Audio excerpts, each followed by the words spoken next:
We're going live. And there we go. All right. We are live. We are back. Wild card weekend did not disappoint. We've got divisional weekend coming up here in just a few days. Mark and I are going to go over both of those. Really excited to have you here with us to discuss these. And of course, it wouldn't be the show. It wouldn't be, a live stream without addressing some of the most recent news that's come down. Of course, we've got some head coach movement going on. Primarily, the New England Patriots have announced they are securing Mr. Mike Vrabel to be their new head coach. That was the writing on the wall, the very unsurprising news that came down. Maybe some that was a little more surprising, though, Mark, was today it was announced that Mike McCarthy will no longer be a member of the Dallas Cowboys, as it was worded weirdly that they couldn't come to an agreement, which basically was Jerry Jones saying, you're not staying anymore. So Mike McCarthy, now a free agent. What do we make of the two moves? And I guess you could start with McCarthy there being the most recent. Well, I'll just quickly say Vrabel was like a no-brainer, right? As soon as Gerard Mayo news happened, and we talked about that last week, it was like, fuck. Every person from the Jets to the Jags to the Bears, the Saints, who all wanted Vrabel, it was a big, like, we're screwed. And to me, what I found really interesting is all the reports that I'm reading is that the McCaskies, George especially, made a last-minute push the night before Vrabel signed with the Patriots, like called the agent and made a last-minute push for more time. Interesting. And what's so frustrating about that is it's like apparently they were so impressed with him in the Zoom, but that's all they did was a Zoom, where the Jets had him in person, the Patriots had him in person, and maybe they felt like they knew it wasn't going to happen. And then George was just so impressed. And it's like, hey, can you just give us more time? Let's get you back in here. And I think they had to know the whole time that they were that's part of the reason you fire head coach mid-season. You get a jump start on some of and this that's stuff, what's so embarrassing about it's what's been so embarrassing about the Bears in general is I think what they did in that time since they fired Eberflus in Thanksgiving was they compiled the list, right? Because they came out with the list right away and all the requests, right? And they've slowly added a couple names to that, but that first like day or two that they could put the requests out, that list was long. And now they've added names like the Iowa State head coach, Marcus Freeman, the Notre Dame head coach. They finally added Cliff Kingsbury. He agreed. They requested the meeting. Listen, Mike Vrabel, I'll focus on him. Him in New England makes a ton of sense. I think already you hear people like Colin Cowherd, he was spouting off today. Mike Vrabel, he's picking the Patriots to make the playoffs next year, like to be the surprise team, like DeMeco Ryans and the Texans were 2 years ago, like the Commanders were this year. I think it makes a lot of sense. Well, they got their quarterback, so yeah. It makes a lot of sense. They have a ton of cap space. I think if you're Mike Vrabel, you're in a really great spot. The bummer will be, and I think it'll be interesting, if it doesn't work with Drake May, does Vrabel get the blame, or is it more he wasn't the right guy and now we're going to give Vrabel another quarterback? So I think that'll be the thing to watch out for, and that we'll be able to really have a better thought on where that conversation's going in a year from now. But there's going to be a lot of hype for the New England Patriots starting in the 2025-2026 season. I'm certainly feeling like I'm going to be riding that hype train as well. I think it's a home run hire. I think wherever he went would have been a home run hire, and happy for New England fans. They're so happy for them. Yeah, well, Mike McCarthy, on the other hand, is an interesting case because obviously he's had success in Dallas for the most part. He didn't have his quarterback for the majority of the season, so you can kind of give a pass for what's happened there. But he won with Cooper Rush. What was it, a year or two ago? And he won with Cooper Rush again. I mean, they won 7 games. Yeah. So you almost you scratch your head at the move. But at the end of the day, this is Jerry Jones. This is the Dallas Cowboys, and this is kind of what we've come to expect from that organization. Mike McCarthy is one of those guys that will, if he wants to be, will be a head coach next year for some team. Oh, 100%. 100%. So, it's one of those where people say, oh, fire this guy. People are going to be chomping at the bit to get him.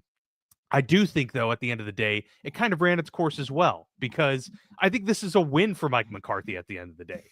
The Dallas Cowboys aren't going anywhere, Mark. At least they're not going anywhere that's worth um, sticking around for. Because at the end of the day, they have a capped ceiling, and we'll get to the Pittsburgh Steelers because I feel the same way there. But they have a capped ceiling in Dallas, and Mike McCarthy can go to several other organizations right now and kind of put his fingerprints all over it. Where in Dallas, as we know, with Jerry Jones there, you don't have that opportunity. So I think it's almost like he's free now in many respects. And I think it's going to be a beneficial move for him at the end of the day. Yeah, so let me pick up that conversation, just keep going before I go like the Bears and Mike McCarthy, just in Mike McCarthy Yeah. in general. I agree with you 100%. And he really is free. Like his contract ran up. It wasn't a firing. He was a free agent. They didn't extend him. They started to have the talks. What I think Mike McCarthy held all the power when those talks began. Basically said, listen, you strap me with an old quarterback. We're paying a ton of money. We don't have a ton of cap space. We don't have young, explosive players. You got to figure out what you're doing with Micah Parsons. And if I was Mike McCarthy, I bet him and his agent said, we want 5 years. Like, we want a 5-year deal. We want security through whatever the heck the next 2 years of chaos are going to be as we try to rebuild this team. And I bet that slightly offended Jerry. And I think Jerry probably thought, no, we're win now. Like we should have won, and it's your fault. Because they're always win now. Yeah, Jerry's a psycho, and I think if you're a Cowboys fan, you should be pretty frustrated because if they were going to fire Mike McCarthy, they should have done it last week because now they can't actually do Zoom interviews with Ben Johnson, with Aaron Glenn, with all these guys. The way the rules work, they can only interview people who are not current NFL head coaches. So yeah, they could bring in a Pete Carroll, but they didn't get to talk to Mike Vrabel. They could bring in a Bill Belichick, but again, they're not getting to talk with Ben Johnson for another week. Like they're behind. Well, again, remind me why that is the case, because why the Bears could do an interview with Ben Johnson and the Cowboys can't. If you're going to interview a coach who's on a playoff team, you were allowed to do Zoom interviews that first week. In the window. Okay. In the window. And you had to already had fired your coach. But because they had a coach, they couldn't sign up for those Zoom interviews. And now that they have no coach, that window is closed until now your team has been ousted. So they could talk to Arthur Smith. They could talk to, insert name there, Liam Cohn. But they can't talk to now Ben Johnson, Aaron Glenn, which is also a tricky situation. Now we'll start to transition to the Bears, right? Mike McCarthy does make a lot of sense in Chicago. I called into Waddle and Sylvie. I listened to Waddle, Sylvie. Oh, there you go. Nice. And ESPN 1000 Chicago. I called in yesterday and today on 2 different coaching things. And mainly because it's just like I like to like throw that take out, see what they think, and then it's like, okay, am I crazy or not? And then I bring it here, right? And my thought first and foremost when Mike McCarthy got fired is I actually was excited, and let me explain why. Because there are now currently 6 openings. I think with the Patriots opening gone, the Bears are the best or the second best opening. You could argue, I think, Jacksonville because Trevor Lawrence, but the Bears, I think, are the best or the second best opening for like a win now. I want to come in and make my stamp. You've got a guy and you've got an opening, and I want to come in and like show you that I can do this and win with that guy, right? If you don't want a guy and you want to start fresh with your own thing, then yeah, the Jets or the Raiders or whatever. Yeah, I mean those, but as far as the main priorities you think with an opening, I think the Bears are the best or the second best. So I personally think there are 3 offensive guys, same names I said last week, Ben Johnson, Liam Cohn, and Joe Brady, who I'm really, really, really intrigued by. When you add in the fact that now you add Mike McCarthy's name to the list, who I would put Mike McCarthy in my tiers above Brian Flores. I'd put him above Pete Carroll. I would put him above Anthony Weaver. I'd put him above any defensive coach. And I would put him slightly above, just as far as overall, will he be good at the job, any of the college coaches as well, because I have the proven track record with Mike.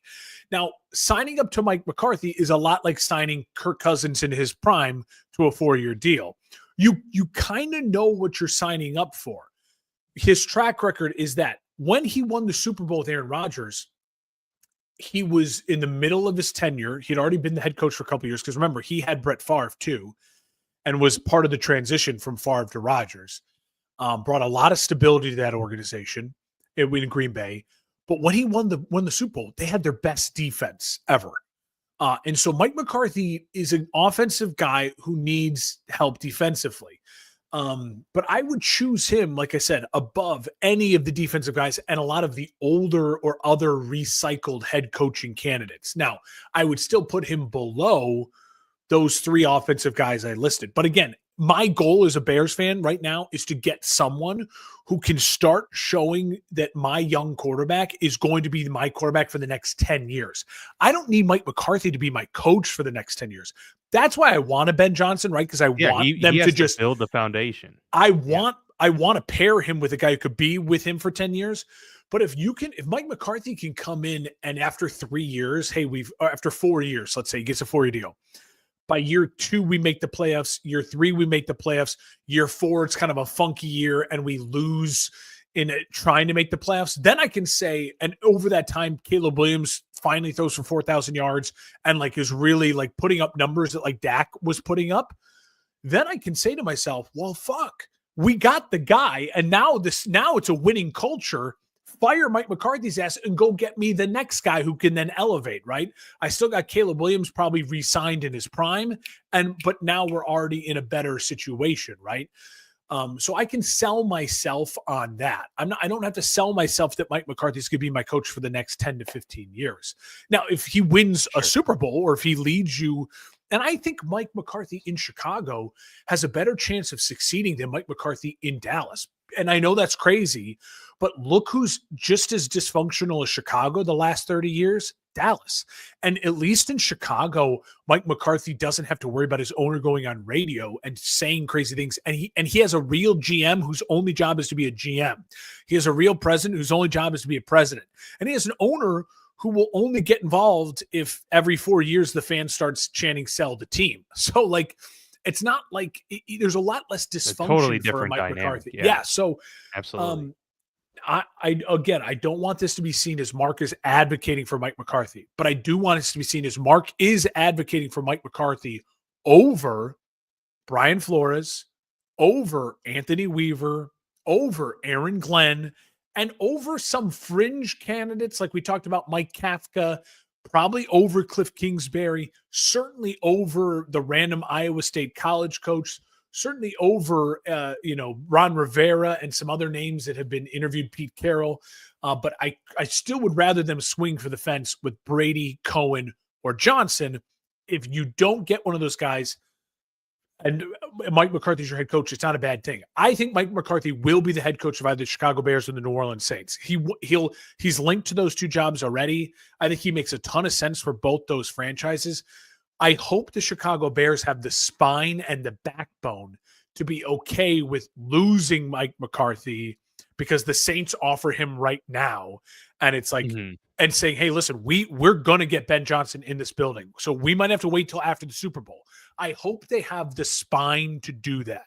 And I hope they don't panic and go, oh, no, we're going to lose out on Mike. So just sign him.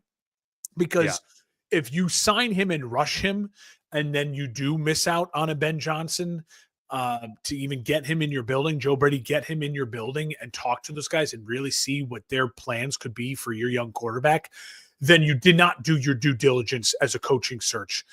This isn't Mike Tomlin, and you're going to miss out on Mike Tomlin if you don't sign him right now. It's Mike McCarthy. It's a solid coach. So I know that's a lot, but I do think there's a real world in which the next time we're talking, Mike McCarthy's the head coach of the Bears. That's a real thing because that's how this organization works. So I want it known before we get to that point. I will be very disappointed if they don't wait and do their due diligence on the young guys. I won't be tragically disappointed if Mike McCarthy's my next head coach. Yeah, I think that's fair. I would share a lot of that because he's a solid head coach. He's a program builder. He can, get that foundation solidified for the next head coaching search that comes down the road. I agree with you there. Well, we've got a lot to get to, Mark, here with the wild card round. We'll start with that. We'll go into our recap of all of those games, give our commentary, and then we'll look ahead at the end of the show towards these divisional round matchups. So let's dive into wild card round.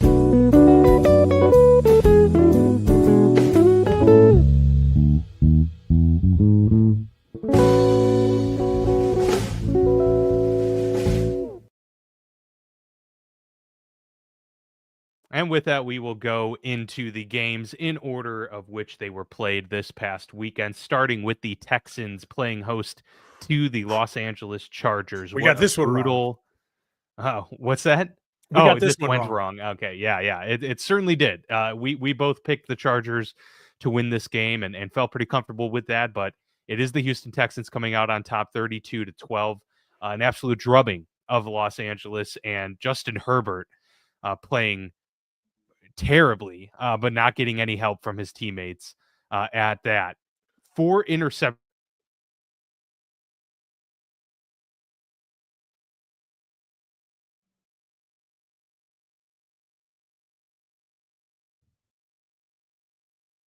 I lost you. You're frozen on my end. If you're talking to me, you're frozen on my end. Yeah, you're good. I Okay. dropped out for a second, but where did Okay. everything go so wrong for this team? So let me just start with this. I went 4-2 on Wild Card Weekend. What was your record? What did you end up? This was one of my 2 losses. I went 3-3 then because I had the the Chargers winning, so I lost that one. I had the Vikings winning, I lost that one, and I had the Bucks winning, I lost that So one. I had the Rams winning that one. I had the Bucks winning. So those are my 2. The Chargers and the Bucks are my 2 losses. Dan, I will say this: when I was watching this game, it was so fascinating. If you go back to the first quarter and a half, if you look at the game flow, the Houston holding them to those 2 field goals, and then they get that first turnover. This game should have been 21-0 Los Angeles. They were dominating in this game for the first quarter and a half, like physically moving the ball. The Chargers defense was keeping them alive in this game. And you're thinking to yourself, even midway through the second quarter, I'm like, the Chargers are going to be fine. This was the right pick. It's a slow start. They should probably be up at least 14-0. It's 6-0, but they're going to be fine. And then CJ Stroud moves to his right off of that fumble and then picks it up and throws a insane pass across his body. And the Houston Texans go on a 90-something yard drive to score a touchdown. And all of a sudden at halftime, the Texans have the lead. And it's like, this game just was never the same. And really what it was, and I think it was the theme of the weekend, the Texans punched the Chargers in the mouth in that moment. And there was no response. And it's the same thing we'll talk about with your Steelers. It's the same thing we'll talk about with the Packers. I think it's the same thing that we'll talk about slightly with Denver as well. Like this game and the Denver game looked very similar. Where it's kind of like, oh, this is kind of a fun, layered back and forth. And then one team late in the second, midway through the second quarter, decided, fuck this. This is why are we toying with this? Let's punch them in the mouth. And that's what Buffalo did. That's what Houston did. And the Chargers had no response. Listen, the Chargers were on the outside of the playoffs looking in 5 weeks ago. The Chargers had a really successful first season under Jim Harbaugh. What did we learn from the Chargers in this game? Yeah, Justin Herbert threw more interceptions in one playoff game than he did all season long. And I think the thing that we take from that is, if you look at Quentin Johnson, he's not good enough. He's probably should be like a rotational guy, not even like a 3. They need to go get a number 1 wide receiver to pair with Ladd McConkey. They probably need to improve their tight end. And then they need to, I think, go get Ashton Genty in the first round and say, if we're going to be a power run team and we're going to commit this way, we need a stud. We need a Saquon Barkley. We need a Derrick Henry. Look at the teams that are moving on. So I'm not worried about the Chargers. It was a bad loss. People are like crucifying Justin Herbert. I'm not crucifying Justin Herbert. This was the first year of a rebuild, and they made it to the playoffs and were a 12-win team. They underperformed in this game, but I'm not going to sit here and write the obituary for the Chargers and Justin Herbert. For the Houston Texans, what a surprise. What a shock. And Dan, I will say this about Houston. I didn't see this coming, but here's 2 years in a row now. D'Amico Ryans and CJ Stroud have won a playoff game, and kudos to them. I think it ends next weekend. We'll talk about the preview coming on up, but I will say I mean, how can you not, if you're a Houston Texans fan, this win saved that whole season. This, we talked about it last week. The Texans were just kind of a meh. We never mentioned the Texans all year long. You win a game, and look now where you are. This is now considered a successful season. And if you can put up a really good fight against Kansas City, you've established that you're in that upper echelon tier. There's the same 4 teams that played on divisional round in the AFC last year are playing in the divisional round this year. They're the 4 best teams in the AFC right now. Houston is one of those teams, even though their regular season didn't turn out the way we thought it would when we started the season. Yeah, I mean, look, I think Justin Herbert needs to, wear some of this because I thought 2 of those picks. A lot of people were talking about the Will Dissly one, which was obvious, but I also thought the one to Ladd McConkey, Ladd should have caught that. I mean, yes, it was high, but it went through his hands. Like you got to make those catches. So I think he that really could have been 2 interception game for Justin Herbert, but you can't let things compound. Yeah, it fell apart.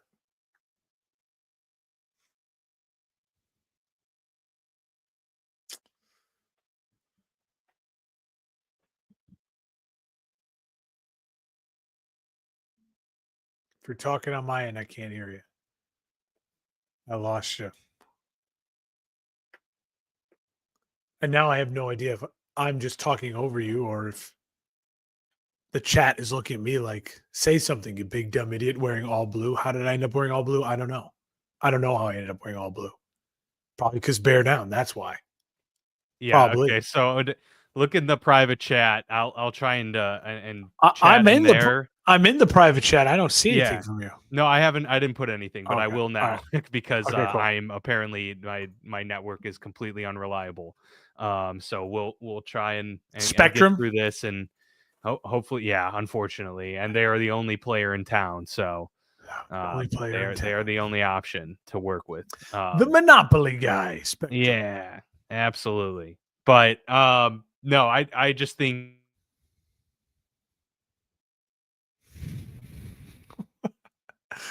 We're never going to get your thoughts on the Houston Texans versus the Los Angeles Chargers, are we? Hear me? I got you now. Okay, you got me. Okay, well, it's like brutal. Well, hopefully we'll be able to get this working sooner rather than later because I've got some spicy words. I about know Mike we Tomlin got to coming talk up about here. your Let's say. Steelers. Yeah, most definitely. But yeah, no, I mean, I didn't have too much more to say other than I think the future's bright, but I also think we need to start tempering expectations or at least tempering, crowning Justin Herbert as that S tier quarterback with those other. Just hasn't earned it yet. If Lamar Jackson can get fairly lambasted for going 2-4 in the playoffs, Justin Herbert hasn't won a playoff game Yeah, yet. he's 0-2 now. He's 0-2, and they're a colossal collapse and a 4 interception game. I think I'm with you. I think my biggest thought on the Chargers is this off season now is extremely important, and it doesn't have to be a flashy off season. They don't need to go get Stephon Diggs or whatever, like Houston did. Like, I don't need a diva wide receiver. But if you tell me that they find a way to get T. Higgins and then also draft a stud running back, then I'm looking at the Chargers in a very positive light. We'll talk more about Houston when we preview the Houston Chiefs game, because again, kudos to them. I think everyone and their mom picked the Chargers. And I don't know. I don't know a national person or someone I follow who is high on Houston. They showed up, and again, they hit the Chargers in the mouth in that second quarter, and their defensive line took over that game. And it was and CJ Stroud had the drive, and that's all they needed. I was going to say, I mean, defensively, it was very impressive because they had not performed terribly well throughout much of the season. And then obviously they really hit a skid there towards the end of the year as a team in general. So for them to get up for this game and win it was impressive. I still, I have a lot of reservations about Houston. I think they are, their ceiling is currently very capped as well. I don't see them as a Super Bowl team, contending team anytime soon. If they win this week, That will kind of really, really make Shock things the very world. interesting and be shocking. But I think there are 5 realistic Super Bowl teams even coming into this year, and then maybe a couple that wouldn't be the most shocking. I don't consider Houston being in that group just yet, but All right. a couple more years, we'll see. I think D'Amico Ryans has earned a lot of respect already, and so has CJ Stroud. So let's get to the next game then, the Saturday night game between the Ravens and the to say about the game itself other than Baltimore absolutely exerted their will, their dominance. They took the manhood from Pittsburgh in every possible way. 300 yards rushing. They had a drive that was 13 straight runs That was down their epic. The throats. third drive of the game, and the game was over. The game was over. They had a 96-yard drive, I believe a 92-yard drive, and an 86-yard drive, something like that in this game. Obviously, if you're giving up those types of drives, you're not going to win football.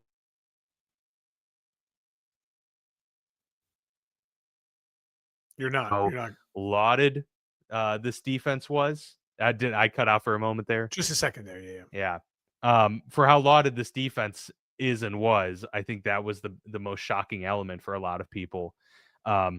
Given that they just got completely dog walked for the entire 60 minutes and a brief glimmer of life in the third quarter where the offense finally decided to come up and play. But I have a lot of thoughts about what this means for the team moving forward, what this means for Mike Tomlin, where I stand, like officially, like now going to put my flag down and plant that in terms of my thoughts. But I'll let you kind of give your thoughts on the game Sure. first, and then we'll kind of get to what this means moving forward. But Totally. overall, the Ravens were absolutely the better team. They are a Super Bowl caliber team in this game. We both picked them to win for a reason.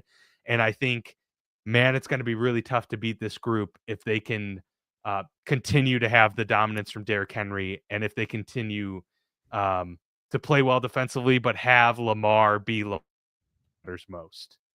Yeah, I was so disappointed in the effort from the Pittsburgh Steelers, and a lot of the discourse, and you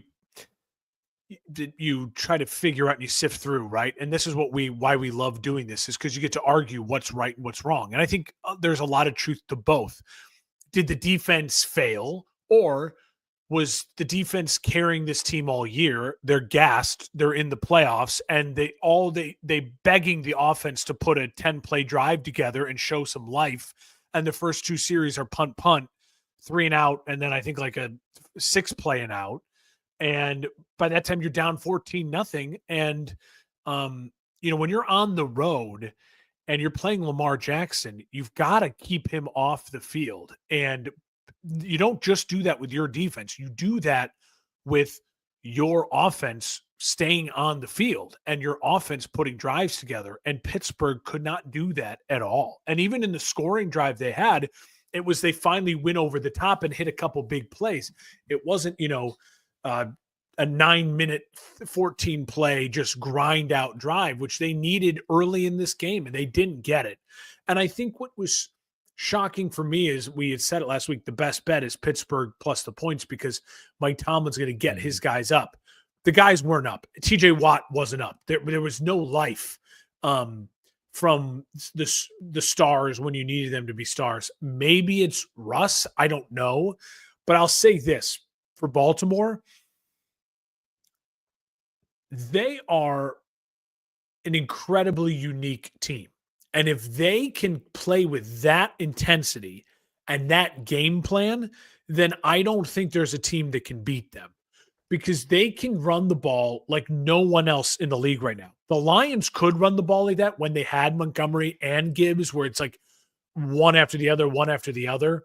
But Lamar Jackson and Henry together, it's so special. And they needed this game for their confidence, especially after the AFC title game last year when they didn't run the ball enough. This was like the reminder of like, hey, this is what we need to do. It's December football. It's January football. Like, let's go.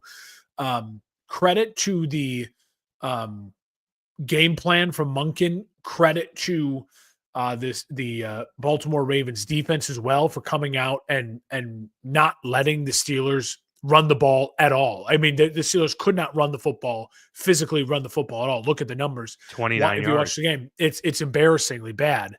And so definitely the Ravens won this game, but I would also argue that the Steelers did not show up.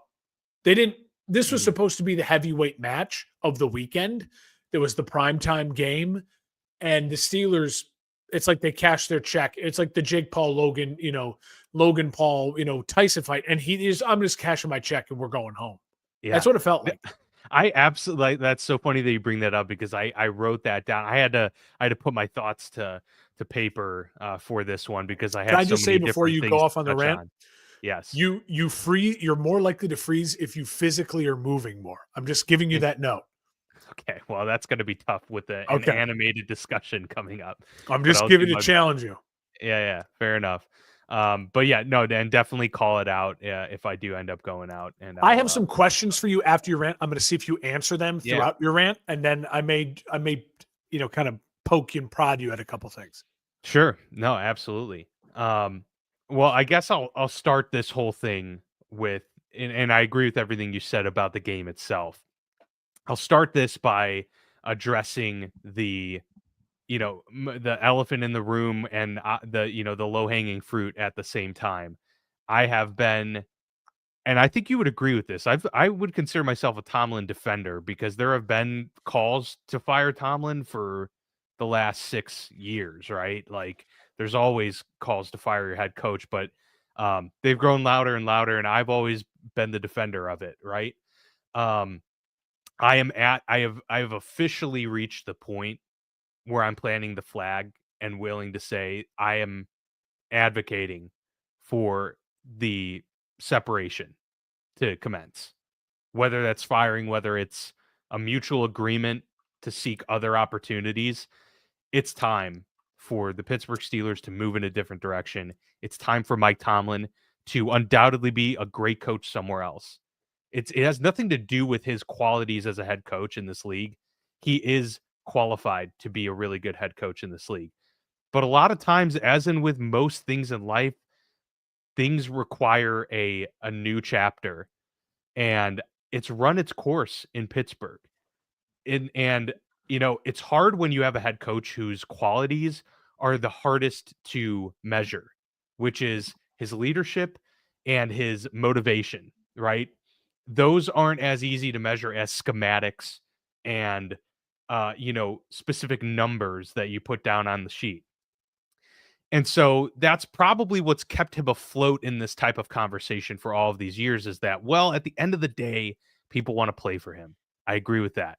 I think that's great. And I'm starting this rant off with these glowing declarations because I think he deserves the praise from the fan base.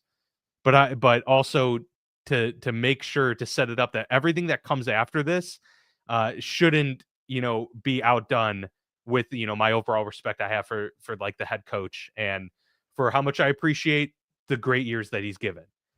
All of that being said, it's time to split. And Tomlin said something today in his press conference, end of season press conference, that I find incredibly ironic and just poetic. He said, that he tells the team and they throw it back at him a lot jokingly in his phrase that there's an expiration on adjusting and adapting. And he said it in the tone of telling the team that there needs to be urgency in everything. And there's an expiration on how much you can adjust and adapt. And I find that hilarious because this is a team that routinely starts games slow, not just slow, they don't even crawl to begin games in the National Football League. We're talking about more than this season going into last season with Matt Canada. They haven't scored a first drive touchdown, excuse me. We're talking about a team that led by Mike Tomlin that has gone 8 straight years without a playoff win, 0-6 over that stretch, and they have been outscored, Mark, 73-0 in the first quarter of every single one of those games. Yep, And this is a bad. man who every week, and I know this is a heavy term, he gaslights people all the time in his press conferences. And he'll tell you that what your eyes are seeing is not really what it is. And he'll constantly deflect any questions about slow starts and saying, we are not defined by how we start. We're always defined by how we finish. And games aren't won in the first quarter, and they're not determined by what happens in the first quarter. Well, you know what? They may not be determined in the first quarter, but they certainly can be lost in the first quarter. And You when lost the set game in the yourself first up, quarter. You lost this playoff game in the first absolutely. quarter. They have every one of these playoff games in recent memory. They were down 21-0 against the Browns a few years back, led by Baker Mayfield. You can't win important games in this league when you're constantly putting yourself in a position to have to come back and make up lost ground. And not only having to do that, but setting yourself up to have to do that with you're limiting the amount of time you have. You're limiting the amount of rope you have to work with. And so this is a team that adjusts really well after the first half. It's a team that can come out well in the third quarter of football games and can close out fourth quarter when they're playing inferior opponents. But this is a team that, frankly, under Mike Tomlin's reign over the last decade, has not been able to beat the elite of the elite and contend consistently. Yes, you can sprinkle a win here and there against, a Buffalo or whatever, but we're talking about consistent wins. And outside of their division, yes, they can beat a really good Ravens team. That's what he'll hang his hat on. But they're not beating great teams that are outside of the division almost ever. And those are the biggest things that really, really irk me when it comes to how the Pittsburgh Steelers play football. You mentioned Mike Tyson. I think this is like a perfect analogy. The Steelers of the last 8 seasons have been Mike Tyson walking into that fight with Jake Paul. Or decorated legend, well past their prime, battling even the bottom rung of the current generation. You give him a chance. You think to yourself, you convinced that if he lands a right hook, they can win. They can get there, and they've got the aura, the spunk behind them that maybe they can win. This is a team, Mark, that's lost to Blake Bortles. Gave up 45 points. It broke them. Blake Bortles and company. Ever since that loss, it broke them. They haven't won a playoff game. Yeah, they lost to Baker. Yes, they've lost to the Buffaloes, the Ravens, the Chiefs, but they've also lost to those guys. Yeah. They don't. So if they're going to lose to that, they don't have a shot against Mahomes, Allen, or Lamar. Great defenses nowadays are usually accompanied by really good, at minimum, to great offenses as well. And the Pittsburgh Steelers mindset under Mike Tomlin has always been, we'll win with our defense, and we'll figure it out on offense. It just doesn't cut it anymore. No. To me, Mark, you can patchwork this all you want. In my humble opinion, the Pittsburgh Steelers will not be a champion again while Mike Tomlin is the head coach of this team, unless a Hall of Fame quarterback is thrust into their lap. And that's a problem because you shouldn't need everything to pan out perfectly. Yes, you need a really good quarterback to win in this league. There's no question about that. I get that. But when you're one of the highest paid coaches in all of sports, you're held to a higher standard. When you're the defensive head coach who's got his handprint all over this defense, and you go down 73-0 against your 6 playoff games in a row, your highest paid defense in the NFL hasn't been worth shit when it matters most. They play great at the beginning of seasons, and then they completely collapse when they have to come up against great offenses. And that's because at the end of the day, it's all about hoorah and tradition and philosophy versus scheme. Yeah. Because great players still need a great scheme to work as a unit. He just has guys that can play great collectively. I'm going to say a couple other things here, Mark, and then I'll turn it to you for your reaction. Another thing, assistant coaches. We've talked about this for years. He has routinely had poor assistant coaches, and they've had the smallest staff in the league. That's a problem, and they got slight tweaks to it last year, and they'll probably do another slight tweak this year, get a new defensive coordinator. I'm going to go out on a limb and say that's not going to matter because Tomlin won't give up the reins. This eventually has to go on Art Rooney because we can only blame Mike Tomlin so long until you say, hey, Art, you're tolerating all of this. You're letting this happen. They let this happen when they gave Mike Tomlin a 3-year extension last year before he even did what Art Rooney laid out as the need for this team, which was score more points, and we're done with this non-playoff winning stretch. We need to go out and win a playoff game. He said that in the same breath as giving him a 3-year extension. That makes no sense. They should have let him right out this year and then reevaluated at the end of this year. You know what's most damning about this playoff game, Mark? The Ravens went into this one with running 11 personnel. For those listening, that's one running back, one tight end set. Just 11% of the time in this game. They came out and said, we are going to put our big bodies out there. Yep. 6 offensive linemen. We're going to have 3 tight ends, and we're just going to pound the rock. And how did the Steelers respond? How did Mike Tomlin, in all of his brilliance, respond to this?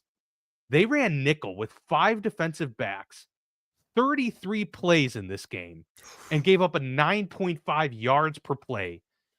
And they did that in the first 5 plays and said, let's do 30 more of that.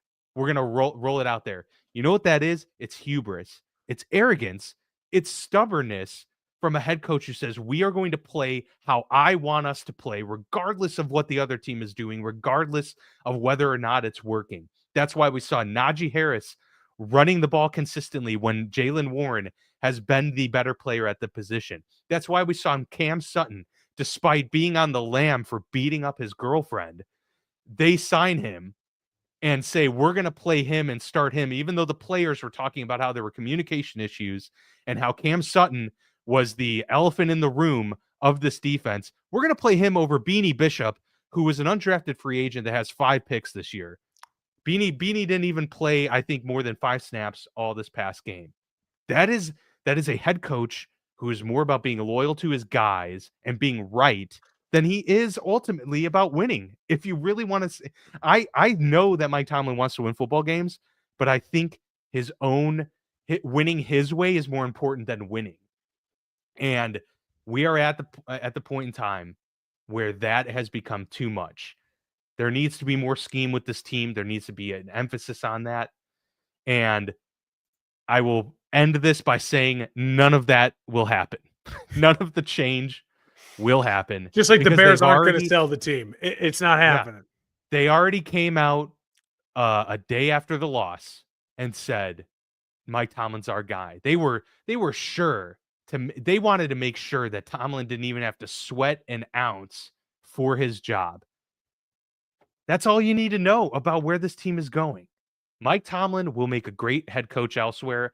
I think he'd be a great fit for your Bears, and I think you guys and the Bears would rightfully be ecstatic to have him as a head coach.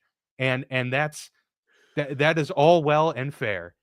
But there are coaches meant for certain times and places. The Bears need a foundation builder. They need a culture setter. They need someone to steady the ship from sinking. Mike Tomlin's that guy. Need that too.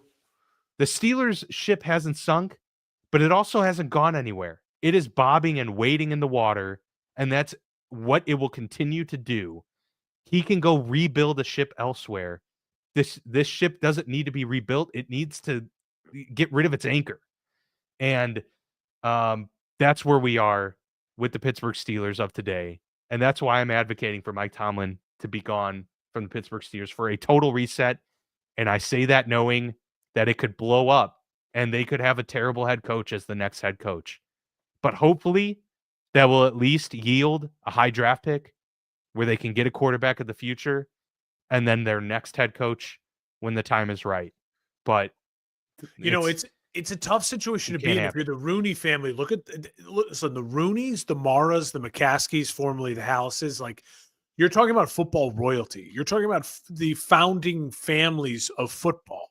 And when you look at the Giants, the Steelers, the Bears, if you're the Steelers and you're the Rooney family, you're probably looking in New York and into Chicago going, dude, they're chanting sell the team in the stadiums. We never get chance of sell the team. The worst Yep. we get is Mike Tomlin didn't win a playoff game. And they're probably all looking at each other going, do you want to go and do a head coaching search? Do you want to go and do a head coaching search? I don't want to fucking do a head coaching search. And because look what happens when the Bears do a head coaching search. It's a nightmare. And the whole media, you got the national media, the local media, you got guys like us ripping the Bears apart for their coaching search because it's a dumb coaching search. You're interviewing a million dudes. You might walk away with Mike McCarthy without ever even getting Vrabel and Ben Johnson in your building. And I think the Rooneys are slightly scared of that as well. Like they're terrified of that because when they actually have to do their job, then Grace is there. That's a supportive wife right there. She's on board. She's on board. That's the support. She just wants her husband to stop screaming at night terrors. She wants to be able to sleep at night. And so, Dan, I don't disagree with anything you said there. And I think the biggest point that you're hitting in my like outside view of looking into the Steelers, and you obviously with following it with so much more intensity, is that you nailed it with the assistant coaching. Andy Reid has lost guys to be head coaches. Now, did they be the most successful people in the world? Not necessarily. I mean, Doug Peterson won a Super Bowl. Some had success. Yeah, some had Matt Nagy's gone on. Ron Rivera. I mean, there's other people there. But they even got jobs. They at least got jobs. Mike Tomlin, it's like he surrounds himself with these weird. Yet we were calling for Matt Cannon to be fired for 3 years almost. It felt like, and a lot of the local media reporting is that it wasn't even Tomlin's decision, despite him claiming responsibility. It was Art Rooney saying you have to fire him. And here's the thing. And here's the thing. If I was Art Rooney, this is what I would push. What I would push is you're going to hire someone who has worked with Sean McVay. Like, get me one of those guys, because let's just see what that looks like. Like, if I'm Art Rooney saying, they have some in the building, offensive guys, but they got a new quarterbacks coach. They got the quarterbacks coach from LA. They got a wide receivers coach. And just say, hey, do you know how to run that system? Because look at what those teams do, dominating running the football. And again, if you're the Pittsburgh Steelers, you look across at the Baltimore Ravens. I just kept saying to myself, I was like, fuck. If I'm a Steelers fan right now, I'm looking at the Ravens going, that should be us. We're the same thing. We should dominate with a run game, have a quarterback who can then just easily dice up a defense because they're so worried about us running the ball down their throat. And then we just pin our ears back on defense and we have the steel curtain and we rush the passer. And you're not offensively capable. A good defense in the modern NFL in the 2020s, a good defense is only a good defense because you have an offense that can get first downs. It doesn't have to be an offense that scores. Yeah. It doesn't have to be an offense that scores, but it has to be an offense that instills confidence in the defense and can get first downs to keep them fresh. If you have that, your defense will be better. You will have a good defense. Look at the Broncos. Why were the Broncos able to lead the leagues in sack this year? Because in a lot of ways, they found confidence finally in their offense where it's like, hey, these guys are staying on the field and we're getting a lead. And you put pressure on the other. When you score points, you put pressure on the other team. They have to look at the Rams. We'll talk about the Rams here in a second. That's exactly what they did. They're like, fuck, did you just see what our offense did? They took the ball down 7 plays, 70 yards, touchdown. We're up 7-0. Pin them back, boys. And then they drafted the right guys, were young guys. They coached up, well.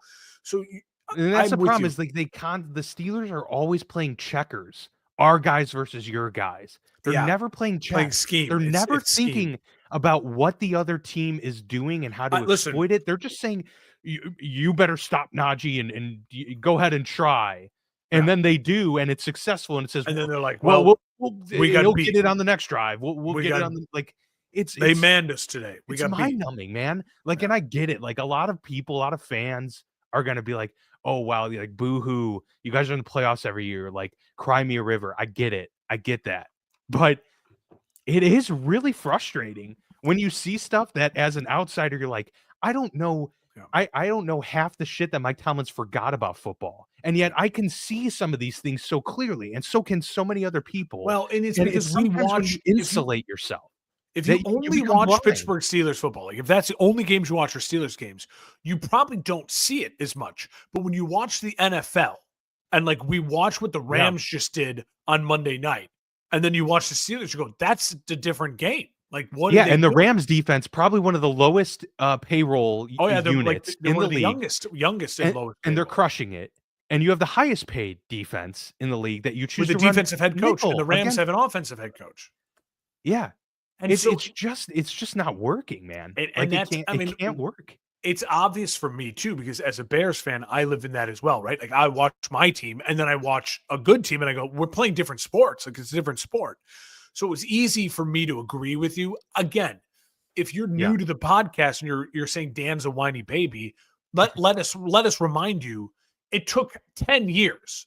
It's yeah, you've to get to been this point. you've Yeah, been no, I love winning the Steelers. We're gonna win this year. This could be our year. It took 10 years of losing in the first round of the playoffs until Dan's finally like, all right, I'm done with my coach. I think most fan bases of teams like the Bears, the Jets, the Jaguars, the Raiders, I would sign up for 10 years of success until I'm annoyed and then wanting to fire my coach. You know what I mean? yeah, So absolutely. I'm with you. I'm with you. I think it's fair. The thing I would do if I was the Roonies or if I was a Steelers fan, I would push them on, go out and make another change at offensive coordinator, and go out and go get a quarterback who you feel like is in their prime. Like, go get Sam Darnold, or go get aggressive in the draft and be the Steelers, be the team that trades up to the number 2 pick. You know what I Right. mean? Yeah. And just say, fuck it, we got to Well, I do think this. everything needs to be on the table. Yeah. I think they need to consider trading Minka, trading TJ. TJ. Like, I think some of these things need to be on the Oh yeah. table We'll for see what them they to do. actually move the needle to where they need to go. Yeah, and like I said, a lot of these, I'm not naive. These will not happen. But some of these coordinator moves will happen. Some of these assistant coach things will happen. So I Yeah. think the minimal thing I need the Roonies to do to Tomlin Keep is the make him pressure. understand the pressure he's under, and also have him, like you said, get a especially defensive coordinator as well. Like they need new defensive coordinator, I believe. Um, and let that defensive coordinator do his job. Yeah, like Let what the Brian offensive Flores did. coordinator. I think I like Arthur Smith. I think he deserves another run at it. Let him do his job. Don't tell him he needs to put Najee out there. Don't tell him he needs to have this personnel. They'll have to get rid of their O-line coach too. Enough's enough. The O-line was not progressing the way it needed to, and they have talent. So those are the minimal things that I'll look for, and I'll be right back here next season, hoping for the best, cheering on the team, being frustrated as hell. But talk is cheap, man, and I'm Yeah. sick of hearing Tomlin talk about the same stuff.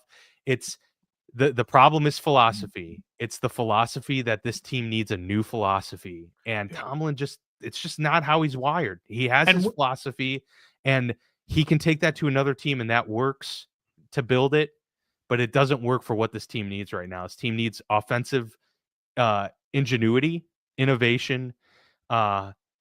This team needs a coach that will go for it on 4th and inches when you're down 7-0 in a playoff game against the Baltimore Ravens. They punted the ball, Mark, and that ensued the 96-yard drive yeah. Well, he that they thinks went I'm going to 13 straight stop him with my runs. defense. Look what I did. He pinned him to the 4. In his mind, he was right. He just didn't make the stop, and that's also dangerous. Yeah. That's But you and weren't, it wasn't yeah, working up to that point, and I it's know. like you got to have some stones sometimes, I know. Well, and for all the Ravens fans who are listening to this, going like, "Are you going to talk about the Ravens?" We're going to preview the games coming up here in a bit. So the Ravens are going to get their flowers, and Yeah, they're yeah. going to be talked about here in a And little. that was a lot. That Sure. I know I spent a lot on the Ravens Steelers. I haven't had my No, Steelers moment this year, so listen, you that's lost 5 in a it's row fine. to They end the needed it. season. You lost 5 in a row to end the season. Brutal. 6 weeks ago, it was legitimate. The Steelers still had a chance of the 1 seed, and they're out in the first round in embarrassing fashion. And we're not going to have as much of a chance to talk about them because, unlike the Bears, like, they're not going to hire a coach. Like, they're now set pat, right? It's basically like Yeah. till free agency in the draft, we wait to see what the Steelers do. And they're drafting 21st, where they're not going to be talking about them in terms of who's the top 10 picks. No. Like they're not going to be in that conversation. So we'll have to wait and see what that transpires to. Yeah, for sure. All right, let's move on to the Bills Broncos. Obviously started a lot better for Denver. That kind of the way that you would hope if you were Denver. I thought they didn't pivot quick enough. I thought they leaned into the run too much. They were a little stubborn in that respect. Sean Payton was. I thought it's like, hey man, let Bo do his thing a little bit, because this is going to turn into a shootout pretty quick, and it did eventually get that way and got out of hand, and the Bills were able to take care of business. But Yeah. at the end of the day, it wasn't a surprise. It's still a win for Denver overall this season. They got their quarterback. Looks like things are working with that coaching staff, and so there's a lot to be proud of. But yeah, it did get carried away at a certain point, and Buffalo kind of ran with it. You know, the AFC West and the NFC North, they combined for 6 of the 14 playoff teams. And when you think about what happened, 4 of them are now gone, right? Only the 1 seeds remain. And when you look at the Broncos, just like I said with the Chargers, the arrow is pointed still very up. They had the most dead cap space, and they competed for a half against a Bills team that's very capable of winning the Super Bowl, and a quarterback in Josh Allen who's probably going to win the MVP or second in place in the MVP. I will say this. I agree with you. I think there was some coaching scared, some too conservative from Sean Payton. Now, I was hoping he'd be like on his Sean Payton kind of fuck shit, where it's like, we got to do the fuck shit to win this game. And again, credit to them. They were in the game for a quarter and a half, like the Chargers. And you thought, oh my God, we're kind of hanging.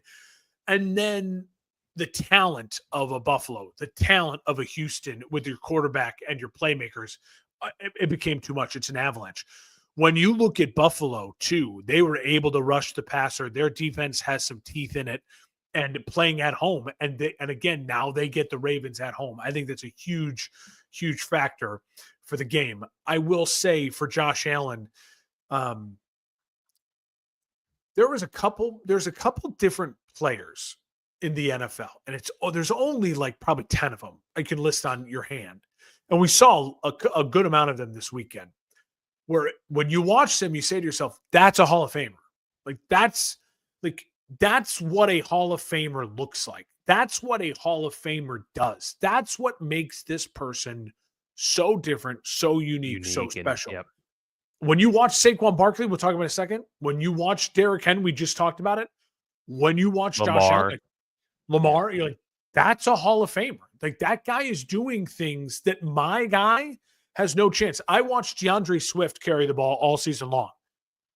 And then you watch Saquon Barkley carry the ball in the playoff game. You go, that's a different game. Like, that's a different world. And DeAndre Swift's a talented NFL player. But when you see a Hall of Famer talent, it jumps off the screen. You realize the disparity, yeah. And credit to Josh Allen for, again, I think you could argue the people with the 2 most pressure on him in the playoffs this year were Josh Allen and Lamar Jackson. Both of them came out and just had really, really, really good performances with great moments. And you say to yourself, you get that first one out of the way, and now that takes a little bit of that pressure off, and it's setting itself up for a great game. Denver should be excited. I was the most wrong on Denver. I think there could be a real sophomore slump incoming. I think that Sean Payton, when you watch Bo Nix, right, it already feels like a lot like I'm watching Dak Prescott, right? Where it's like they're scheming him to be successful. Yeah, there are limitations. And when you look at him, he's mobile enough now. Well, he's still young. Remember when Dak was mobile when he was young? It was different. Dak can't move at all now. The injuries have mounted up. So you're in this window with Bo Nix where while he's on his rookie contract, Sean Payton's job this offseason is to add wrinkles, to make changes, because if you just go with the same playbook and you give defensive coordinators a year to digest that, they're not going to be as successful. You need to keep winning with scheme, and you need to keep winning with that. And then hopefully you can shed some cap money. You can get him another big playmaker. You can solidify like the running back for this offense. They need their Alvin Kamara, right? They need their star, just gadget guy to do all the things that Sean Payton works in his offense. And they'll be okay. But for them and the Chargers, disappointing ends. But again, I look at both those AFC West teams as like, this is a win. Now we're about to start talking about the NFC North teams that exited early, and I feel the opposite about them, right? Where it's like the AFC West teams, arrow point up. The NFC North teams that exited early, starting to crumble. Yeah. You can see how the arrow, you could argue, be pointing down, and we'll talk about specifically one of those examples coming up. Yeah, absolutely. Let's dive into it. The Bucks playing host to the Commanders. Oh, you Really want to good skip game. Eagles? You want to skip Eagles Packers? Oh yeah, the Eagles was the next game. It's laid out differently on my sheet here, but yeah, we'll do Eagles Packers. Let's go Eagles Packers. Love this game. Obviously, yeah, Loved this game. most definitely. Pun intended, by the way. Dude, Yeah, the Eagles win 22-10. They ran all over the Packers. This was a game, Mark. They won by 12, a playoff game against a coach that had been to multiple NFC championship games, and they didn't even need AJ Brown to do anything. He had one catch for 10 yards. Devontae Smith had 4 catches, 55 yards to lead the team. They didn't need anything through the air. They didn't require Jalen Hurts to elevate anything.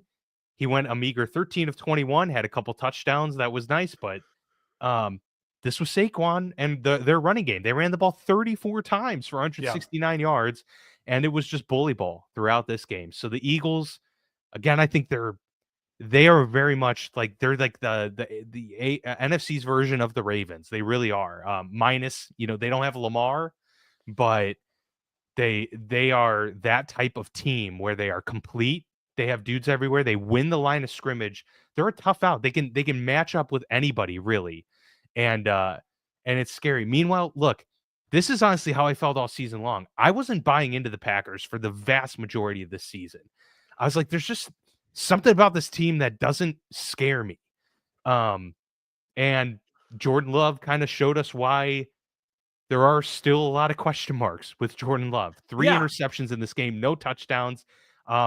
Not a great day from him. Still believe in Matt LaFleur. He's great, but maybe, just maybe, they don't have their guy in Jordan Love for the very, very, far future. So let me start with the positives for the Packers, because I think there's plenty. And I think it starts with the fact that they have the youngest roster in the NFL still, which is crazy. That they have 2 years in a row in the playoffs, one with a big playoff win last year and a bad Jordan Love throw away from beating the Niners and playing in a championship game, to this year, which I think they would have been way more competitive in this game, but they were down to their 3rd and 4th string wide receivers. They were decimated with injuries, cluster injuries. I don't think it was necessarily a fair fight on paper. Also, the Eagles have such an incredible roster. Even if the Packers were 100% healthy, the Eagles have a better roster than the Packers. Now, in 2 years from now, when the Packers mature and these guys start entering their prime, you might be able to make the argument this is a Packers team that has a roster that can hang with anyone in the league. Obviously, Matt LaFleur.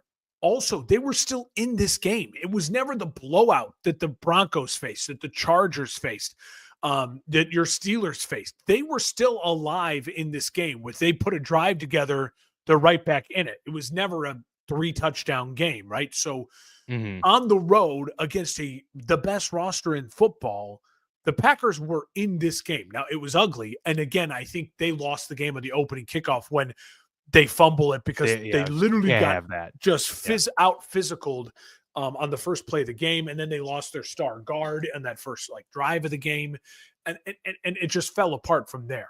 But I will say, if you're a Packers fan, you paid Jordan Love big money after a 7-game stretch last year, and Dan, this is an incredible tweet, and I'm going to save this tweet maybe for my life.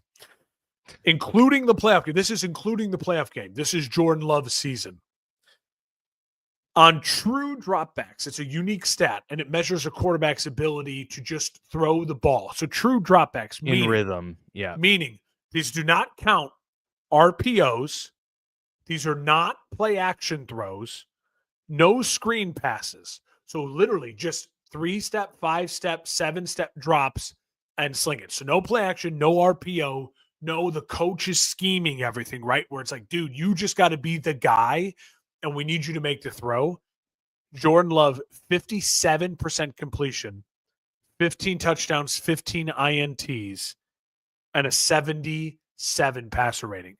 That's well below league average. I mean, he needs a lot of scheming. Now, if I'm going to be myself as a Bears fan, I'm going to say, I don't believe in Jordan Love. Jordan Love doesn't scare me. I mean, the Bears beating the Packers at the end of the season already makes me feel better about my chances against Jordan Love over the next couple of years. Like, I don't see him as the boogeyman like I did Aaron Rodgers. Now, the other side of that coin is the dude's only been playing 2 years of football. He got really beat up this year. He started the season with an injury. He was healthy middle of the season when they went on their run and beat some good teams and won enough games to get into the playoffs. At end of the season, elbow injury, kind of limping into the playoffs with injuries.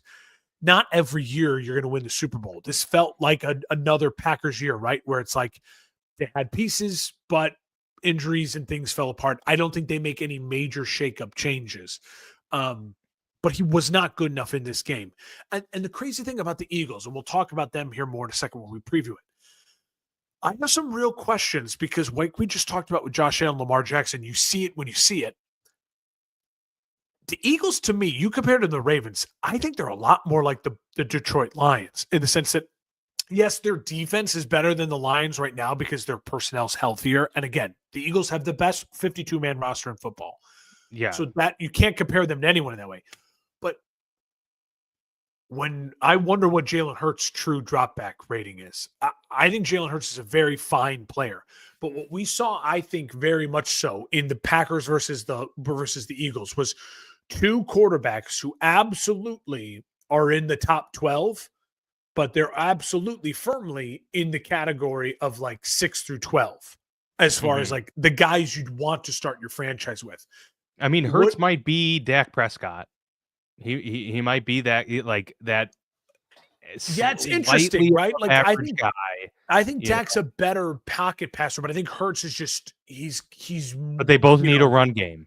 They both need a run game. Yeah, no, absolutely. I think right now it's fair to say we know Lamar, we know Allen, we know Burrow, and we know Mahomes are the four guys in this league we know in their prime right now. Because I'd add Stafford into that, but let's talk about guys in their prime that we know can just like they're the guy. Like they don't necessarily to win a Super Bowl. Do they need help? Everyone needs help to win a Super Bowl, but to just be the guy, those are the four. I definitely think that, yeah, you look at Herbert, you look at Love, you look at Hurts. That next category of guys that are young in their prime that I love a lot about them. I think they deserve to get paid. I think they're above Tua, right? They're above Dak. They're above Brock Purdy in that way. Lawrence right now. They deserve to get paid. You look at Lawrence, you look at Tua, you look at, Dak. I don't think they deserve to get paid what they're being paid. I think they earned their paycheck, right? But also, if in a year from now or 2 years from now, if Jordan Love doesn't have multiple playoff wins, if he's not into the 3-4 win playoff tier, you're going to say it's a wasted contract and it wasn't a great contract. For Jalen Hurts, he's already been to Super Bowl, so he's got a little bit more leeway, and now he won a playoff game again. So I think it's going to take more for me to say Jalen Hurts was a bad contract. But it certainly felt like when watching that, this is a fun matchup. These are two kind of equal teams. I wish the Packers were healthy. It would have been a better game. But I also can say it's not Lamar versus Allen. These guys are not in that category. Right. Yeah. No, that's very true. That is very true. All right, let's go to the Bucks and the Commanders.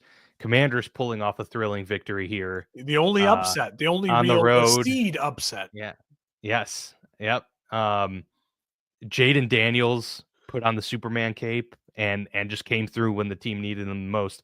And what impressed me the most about Jaden Daniels was his composure in the pocket as well, because we all know how lethal he is with his legs. But he made an incredible, touchdown throw to Terry McLaurin where he stayed in there when he could have escaped. Yeah. And those are those are the small moments that you have to capture because they don't come every often. Teams in this league, defenses in this league will take advantage. They won't make those mistakes as often. So kudos to him. Really good to see that, especially when they just weren't getting it done from a rushing perspective.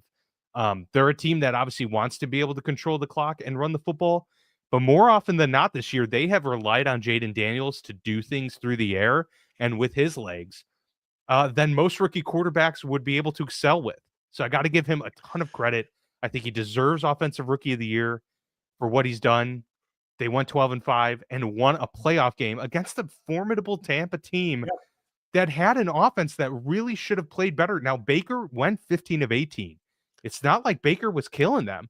It's just they weren't possessing the ball long enough, and they weren't getting the necessary defensive stops that they needed. There's just some crucial moments in that game where they just didn't take advantage of their opportunities, and that ended up being the deciding factor of it for them. So, brutal to watch. It's tough for the Bucks because they're already a very old team, and they're getting a little bit older. Like if there was a year to make that run again, it would have been this year. It's going to be tough. They're getting older and older, but I still think that they're the team in the AFC or the NFC South to contend with. Meanwhile, Washington showed a lot for sure. I'm not going to take them next round, but they showed a lot, and there's a ton of promise for the Commanders moving forward. Baker Mayfield threw for 4,500 yards and 40-plus touchdowns. Why did he only throw the ball 18 times? I like Liam Cohn. I like what he did this year. I don't love that game plan. Now, I want to know, was that the game plan coming from the head coach saying we are going to run the football? We're going to lean on Bucky Irvine, and he's a great young running back, and we're going to try to control this clock and keep the ball out of Jaden's hands. Maybe that was the game plan. But I think when push comes to shove, I look at that box score and I watch that game. I'm like, why did they not push the ball more with Baker? He's the one who got you to this point.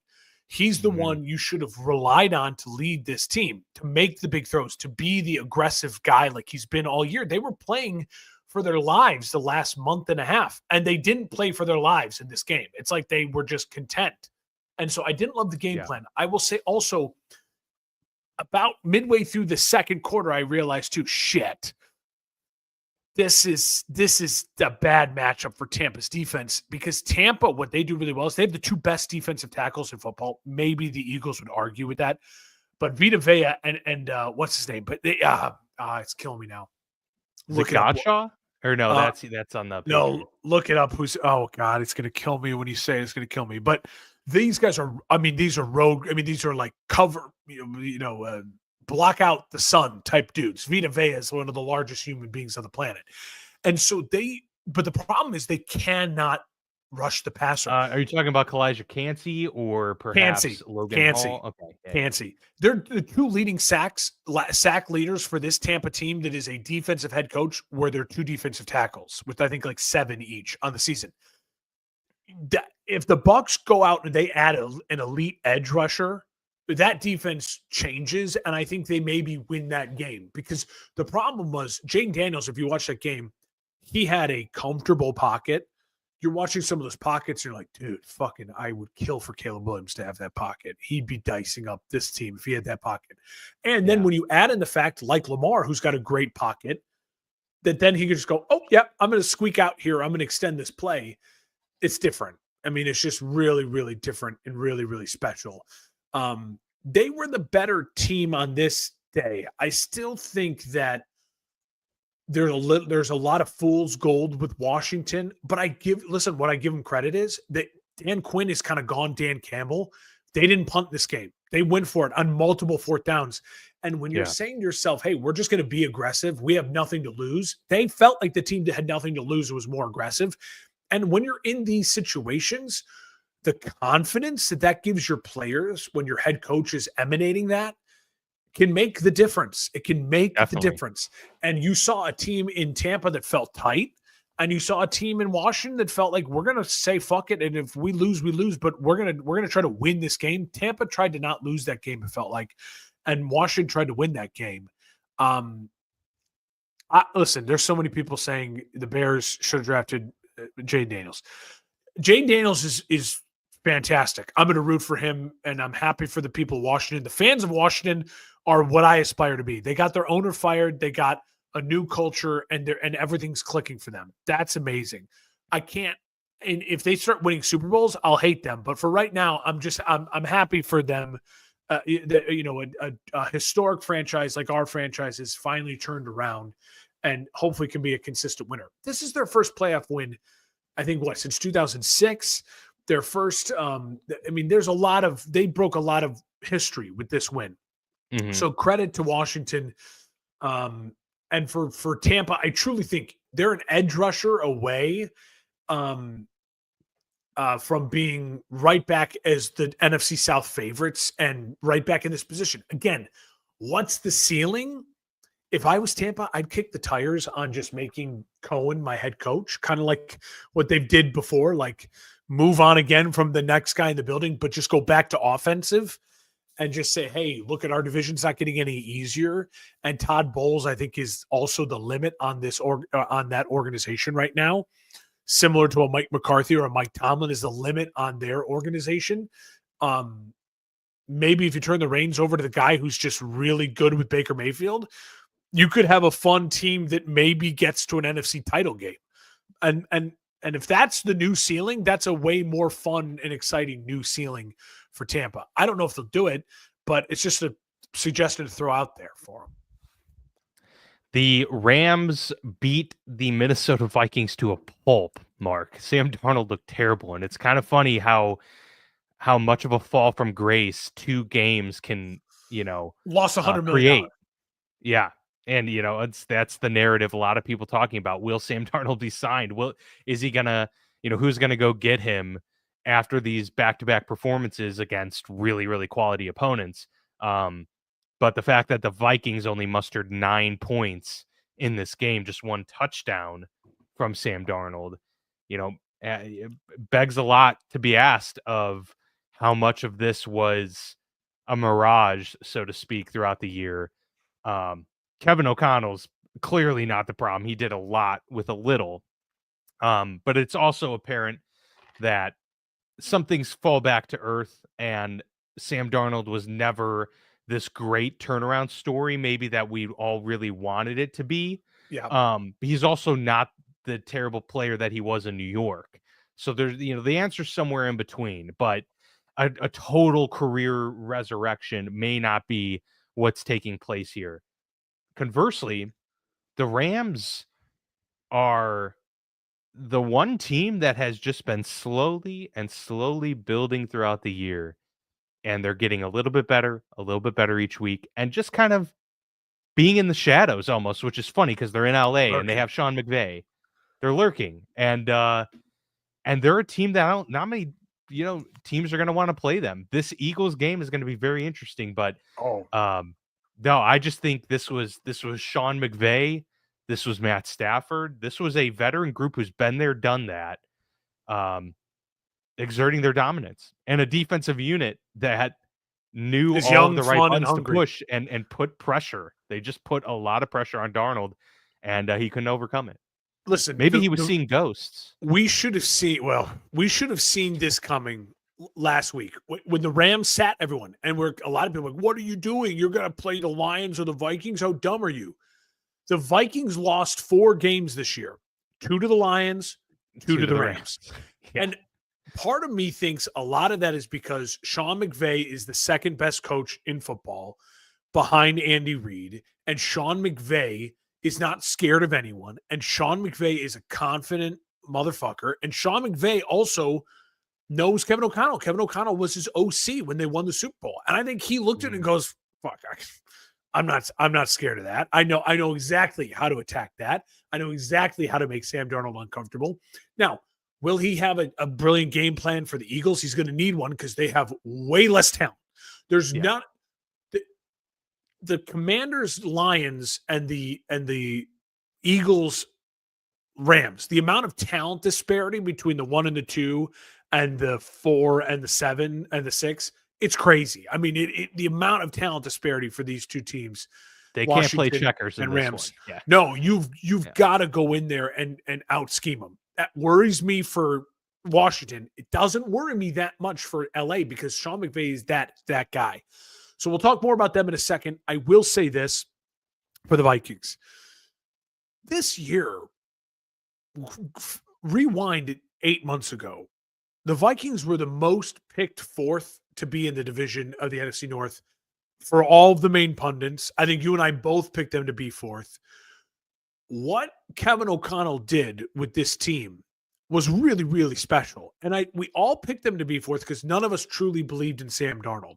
Sam Darnold had himself a hell of a season. He had a top 5, top 6 season for quarterbacks in the NFL this year. If I was a Steelers, a Jets, a Raiders, I would sign him to a Baker Mayfield, Geno Smith-esque 3-year, 90 million guaranteed, 100 million guaranteed. And if I were the Saints, I would do the same, depending on who you get as your coach. And I'd feel really confident for the next 3 years if I put the right pieces, like you see Tampa did, we can be a playoff team and we can steady our ship while we figure out what the future is going to be. The problem with that is, for a lot of people, I think you also know now, like with Baker didn't fold under pressure. Yeah, no, and he's that's got why moxie, they lost. for sure. He's a true leader. Yeah. You can make the argument, if you're a Sam Darnold hater, you have a big piece of the puzzle going in his 2 biggest games he's ever played in the last 2 weeks. The kid folded and he held on to the ball. 9 sacks. And 3 or 4 of those were guaranteed easy just because he held the ball too long and he was scared to throw a pick or a bad or whatever.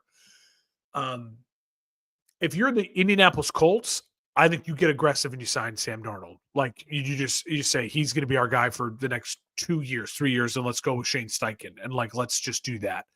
I think there's places for him to land, and I think he's a quality starting quarterback in the league, right up there with Baker Mayfield. Wherever I'm putting Baker Mayfield on my quarterback rankings, I guarantee you the next name on that list is going to probably be Sam Darnold. So he's not a ranked 20 quarterback in this league. The kid can play if he's in the right situation. Can I say this about Minnesota? I think Green Bay's arrow is steady to pointing up. I think Denver's arrow steady to pointing up. Same thing with LA, steady to pointing up. The Vikings arrow is shaky as hell. Dan, they have 37 free agents, the most in football. And they have 3 draft picks this year, a first rounder and then 2 fifth rounders. So that's not great. That's not great. No, and this is a Vikings team. They have a lot of things settled, right? Like you have Jefferson, you have Addison, you have Hawkinson, you have your quarterback. That's all great. You have a solid offensive line. You have a couple young pieces on defense that aren't going anywhere. But you have maybe losing Harrison Smith, the veteran voice of that defense. You might be losing Brian Flores, the leader of your defense. Now, he had a bad last 2 weeks, but overall, he's still really quality. As far as a DC goes, he's a top 3 DC in the NFL. And so a lot of teams, I would love to have Brian Flores as my defensive coordinator in Chicago. I think you'd love to have him back in Pittsburgh as your defensive coordinator. And so there's a lot that is up in the air. And you throw on top of that, they're going to be starting a rookie quarterback who was the 5th quarterback taken in a draft this year, who's already dealt with a major knee surgery. And if he starts unproven, if he starts 1-3 and is 2 touchdowns, 4 interceptions, and the Vikings are 1-3 next year, the fan base is going to be like, what the fuck? We can, and especially if Darnold is, let's say he's in Indy and they're 4-0 and he's 9 touchdowns, 1 interception. You're gonna be like, what the fuck? Who cares? He bombed in the playoffs. Look, we're watching the shit football. Oh my God! So there's a lot that is on the line for the Vikings going to the year. Now, again, Vikings fans may say Mark's a Bears fan. He's a hater. But there's some legitimate, interesting things to think about for the Minnesota Vikings. Yeah, on that note with the Colts, I just thought this was interesting. I wanted to bring up this little anecdote from Ian Hartitz on Tits. Hartitz. That kid got made fun of. Oh yeah. He does a lot of fantasy football stuff, but this was an interesting stat he posted. Lowest completion percentage with 300 plus pass attempts for a career. So this is a career, and obviously most of these people didn't have a full career for these obvious reasons. But the lowest completion percentage with 300 or more pass attempts since 2000. Akili Smith, I don't even know who that is. 43%. Cincinnati Bengals. Okay. Oh yeah. Okay. Mike McMahon, 44.5%. Tim Tebow, 47.9%. Those are just hilarious. Ryan Lee, 50.2%. Anthony list. Richardson, 50.6%. And It's the worst. Jamarcus Russell, 52.1%. He beat So Jamarcus. Jamarcus Russell. No, he didn't. He's worse than Jamarcus Russell. Jamarcus Russell is the highest of that group at 52.61%. So he literally didn't open the playbook. That's not good. that's brutal. So That is brutal. and so you're right. Like it's an interesting storyline, right? In going through this preview, we spent a lot of time talking about the losers, and I think it's because again you're kind of putting a book on their season. We now get to celebrate the winners, and we can spend a couple minutes here, Dan, talking about this preview for these exciting. games. 4 great games. I think I think that this is going to be a great weekend of football. Yeah, we'll start with Saturday's games. First game of the weekend is going to be the Chiefs playing host to the Texans. Kansas City favored by 8 here at home, of course. Houston to that's cover. going to be the 4:30 game on ESPN. I don't know. I think the Chiefs don't cover. The Chiefs don't play that. Yeah, Dan, the Chiefs are going to win. They're not blowing out. It's going to be 23-23. It's fourth quarter, 1 minute left. Texans just kicked the field goal to tie it, and Mahomes is going to run, 26-23. I mean, the Chiefs are going to win. They're going to win. Absolutely. I mean, yeah. You're probably right. I don't smell blowout at all. I will say the one thing the Chiefs have going for them, I think the weather on Saturday, it's going to be worse on Sunday. They're lucky this game's playing on Saturday, but it's going to be like with the wind chill, like 12-ish degrees, something like that. The early reports, no snow. Kansas City's defense can contend with Joe Mixon and like that. Their strength, it plays right into their strength. It does, and I just think Houston. I wonder how the Dome Houston team will handle that weather. That's fair. Now CJ Stroud played. He's a Georgia kid, but played Ohio State. Like he's not unaccustomed to like I guess bad weather. The elements, yeah. But that is something to think about. If the Chiefs blow out the Texans, I will honestly say I will be surprised. Like I will, because that's what they haven't done it all year. They haven't done it. They have the lowest point differential for a team with this many wins in NFL history. Their point differential is the point differential of a team that was like 9-8, not a team that was 15-2. And so I truly think again, the Chiefs are winning Super Bowls last year and this year because they have the best coach, the best quarterback, and Chris Jones. And they are literally just, it's like they're like the snake in fucking Jungle Book. And they're just kind of like, ooh, luring you. And you're like, oh, maybe we can win this game. I might win this game. And then they're just like, nope, dead. Yeah. And I can't wait to watch the Chiefs play too. I mean, I'm not sick of the Chiefs yet. If it's Chiefs Lions, I'm going to be rooting for the Lions. You know what I mean? Like if it's definitely. If it's if it's Chiefs versus if it's Chiefs Bills in the championship, are you going to be rooting for the Bills? No, I'll be rooting for the Bills. Yeah, but I'm not like fucking Chiefs. The Chiefs fucking suck. I agree. Well, I appreciate dominance, especially the fact that they've dominated in different ways in such a short span. Like it's amazing. They can Patrick win. Mahomes used to throw 50 touchdowns. He didn't even make the Pro Bowl this year. And yet I was talking with Steven Rogers about this. Like Patrick Mahomes is having Tom Brady's career almost in reverse, where he dominated himself from the start. He was the reason they won. And now he's just part of the team. And now he's got an amazing defense. He's got other guys that can kind of help balance things out.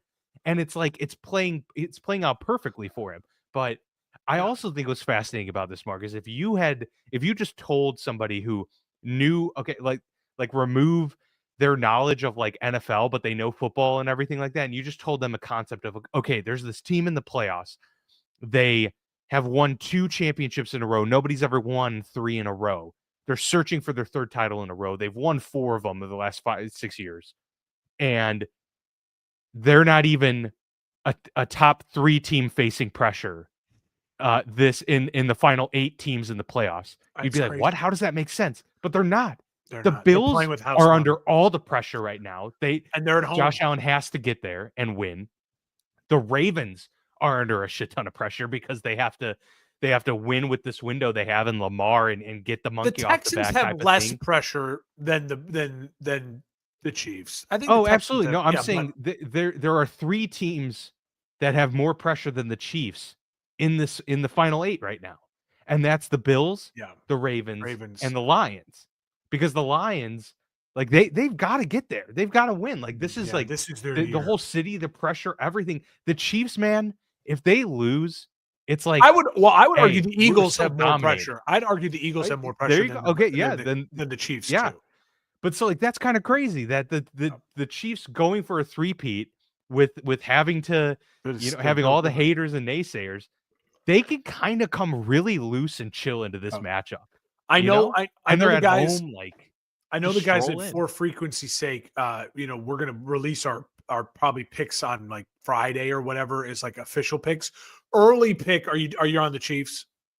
Yes, absolutely. I'm on the Texans to cover, but I'm on the Chiefs to win. Yeah. Yep, most definitely. The other game that evening is going to be Lions Commanders. Lions playing host to Washington. Really excited for this matchup too. I think it's going to be a fun, entertaining game. I would pick the over. I don't even know what the over is on this. I'll have to Just look pick this it. up. Just bet it But because pick it's it. fun. Yeah, it's going to be offensive fireworks. I think Detroit is favored by 10. That's hefty. But man, I think Detroit can really control a lot in this game early, and then like Washington's just like coming back in like the whole second half is like garbage time back for score for score. But I think the Lions build up an early lead that's almost insurmountable. Because their offense can't be stopped. I think the Yeah. Washington defense is going to have a real tough time in this one. Oh, And yeah. we'll see if the Lions defense that's played way above their talent level, if they can rise to that occasion too. But I have a feeling, it's going to be early. They just turn over here. Lions go up 14-0, and then Washington makes it a game late, like 31-21, I would say is like what I anticipate the I final. will say the Dan Campbell Lions have struggled. The one thing they've really struggled with in his tenure is running quarterbacks. Now they handled That's Josh over Allen. 53.5, so I'll have to amend that score because I think I had Yeah. that 52 points, but whatever. Yeah, I think the Lions win and cover. I think it's 35 and I think it's 35, whatever, 20, 24. or something like that. Yeah. I think there's moments in this early in the second quarter where it's like 13-13 or 14-13 and it's like, "Oh, this is kind of a fun game." And then the Lions will go on a run. And the Lions offense is just so special. I also think Ben Johnson, it's like a crowning moment. I think he's like, I really do think he's going to show the fuck off, and I think Yeah. he's going to put on a game plan that is going to be aggressive because it fits Dan Campbell's system, and it's going to be fun. And I just think their Lions to me are offensively such a well-oiled machine. They're not going to be worried about it at all. And I think that I think you're right. it's gonna be a fun game, but I'm not. I think the Lions win. I might actually take the Lions to cover too. I'm really excited to watch all of these games. Not that I wouldn't in any situation, but like these matchups are It's good particularly matchups. enticing, I feel. It's good matchups. We'll go to the Sunday games. Eagles Rams, the first one there. Philly favored to win by 6.5. Yeah, I would stay away from that personally, but I still have Philly winning it. I'm taking I the just think Rams. roster wise. Okay, yeah, it's fair. Hey, you've been on the Rams train all season long, so it's worth continuing here. I got nothing to lose. Yeah. And Yeah. I think again, you look at this, Dan, and I think it's a lot of human nature in this game, right? A lot of people would argue, oh, what happens when a good team plays a bad game, but they win? They usually bounce back and have a really good game, right? That's Philly. They won, but it was ugly. It wasn't their best. And, AJ Brown only one catch, the book on the sidelines. They're at home. They should bounce back and have a really good game. I think they will. But I also think the Rams right now have the second best coach in the playoffs, and they have a quarterback who's the best in the NFC. And when you have Nakua and Cup, we'll see what Higbee's injury status is. Yeah. But even tough. Allen and Kyron Williams is a really nice running back. Again, he's not like jump off the screen Hall of Famer, but he is a real weapon for them, schemed offensively, a weapon. And also, yes, the defense is not nearly as good as the Eagles defense, but they're peaking at the right time. And if they can put pressure on the quarterback in a similar way that they did, I don't think Jalen Hurts can beat the Rams. I don't. I think Saquon can beat the Rams. I think the Eagles can beat the Rams. I don't think Jalen Hurts can beat the Rams. And I think that Matt Stafford, with that rest, he wasn't touched against the Vikings. Yeah. With that energy, you get that first game out of the way with the energy of we've lost our homes, the city's burning, we have this emotional thing. That bubble could have burst in a loss to the Vikings. It didn't. But you got that kind of rip the Band-Aid of like, okay, and now you get to just focus back in on football. I know they have a day's less of rest and they have to travel. I think it's lower scoring, and I think it's I agree with that. really tight. And then I think it's Matthew Stafford leading a drive to win it. I'm going to take the Rams to win 24-20. I think they're down 2017, and Matt Stafford leads them on a touchdown drive late in the fourth. And then the Rams defense pins their ears back and they make Jalen Hurts do something dumb late in the game when he has to go win the game. I just think the Eagles' defensive front is going to put enough pressure on Matthew Stafford to where it's going to be a longer day. Now they do have the weapons to get that short game going, and so that's going to be probably the way that they're able to combat that early on. And so how the Eagles, back half responds will be telling. It looks like Nakobe Dean had a serious injury. That's brutal for the Eagles. Brutal. But I do think that just those matchups in the trenches favor Philly. And I think in a game like this that I do also anticipate to be low scoring, that's kind of ultimately what gets them that win. And then sprinkle in their ability to convert fourth and shorts better than anybody. And it will be cold. There's going to be a couple occasions. What's that? And it will be cold in Philly. I hate that's going against me, but yeah, that's a tough one for the Rams too. So I'm going to pick Philly in this game, but I have it super close, so I'm not going to pick them to cover. But I think it'll be 24-20 Philadelphia gets the win. And I'll go 24-20 Rams. It'll be interesting. I think we agree that's the game that I think has the recipe to be like the closest, like truly a nail biter and more of a coin flip. Because I think the game we're about to talk about, I think it's going to be a great game, but I don't think the recipe calls for maybe more disparity than the Eagles-Rams. Yeah, the Bills-Ravens is an interesting one because it does have the instant, sex appeal of being a complete shootout and an awesome, a la the Rams, Chiefs, Jared Goff, Patrick Mahomes from years ago. But this could also be, you wouldn't be shocked if this was a 20-17 game. No, these defenses just the way that these defenses right have been playing. Yeah. And they're opportunistic and it's going to come down to like the turnover, like who is turning the ball over. Cause neither of these quarterbacks turn the ball over anymore. So who's going to do it? And that's going to be the big question. I think the Ravens are a better team. I think Josh Allen is the best player on the field. And so it's super tough. I think overall, I got to go Ravens in this one. I think the Ravens just have the makeup right now to win this game. I won't be shocked in the slightest if the Bills win this game. But I've got to take the Ravens because of Derrick Henry and Lamar. Zay Flowers should be back. There's just too many playmakers for them across the board. And I think their defense as a unit is better than the Bills defense, even though the Bills defense seems to be better at getting takeaways. And they're peaking right now. So who's going to make a mistake? I think you nailed it. I think you've absolutely nailed it. It is literally who's going to make a big mistake. And I think that, because Lamar has a propensity to do so more than Josh recently, right? So I guess that goes against my argument. Because Baltimore favored in this one, by the way. I know, which is wild. Which on the road, yeah. I think that's a huge thing. I think the Bills are going to use that. I think the Bills. I'm going with the Bills. I think that. Do we know what the weather report is for this one? I think it's going to be cold, but I don't think we have to worry about snow. You can look it up. I'll say this. Yeah. I think Cook is a difference maker. Cook has a nose for the end zone. Cook is a home run hitter. He scores touchdowns. He is a true RB1.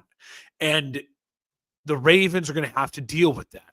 This is a Bills team also that is absolutely loaded with the wide receiver core. Yes, the Ravens have 2 great tight ends and Zay Flowers back, but the Bills have a very good tight end and then 3 really game-changing, all very different wide receivers. Cooper, your traditional 1, Coleman, the big physical over the top, and Shakir, the slot guy who just is like a Lad McConkey, like knack Always for the open. football, always open. Yeah. So they can beat you on all 3 levels. And then you also have to deal with Kincaid, who's an above average NFL tight end. And don't forget about Cook. Oh, and Josh Allen, who is a touchdown machine himself, passing and running. This game being in Buffalo is why I like the Bills. I think this atmosphere in the night in Buffalo. By the way, 20 degrees and possibly some light snow. So relatively decent conditions, but yeah. I think it's going to be an electric atmosphere. I see Josh Allen crowning himself. I see there's a coronation of Josh Allen. I think if the Ravens win this game, and they're very capable of winning this game, it's because Derrick Henry just cannot be stopped. And it's Derrick Henry has 150 yards and 2 touchdowns, and they control the ball. Because I truly believe in my heart of hearts, if Lamar Jackson has to win the game, he'll make the mistake. And I know it goes against what he's done this year because he hasn't turned the ball over. But Lamar Jackson, remember, in the playoffs last year, had a great first round. And then you got to the AFC title game, that second game, and it wiltered. It wiltered.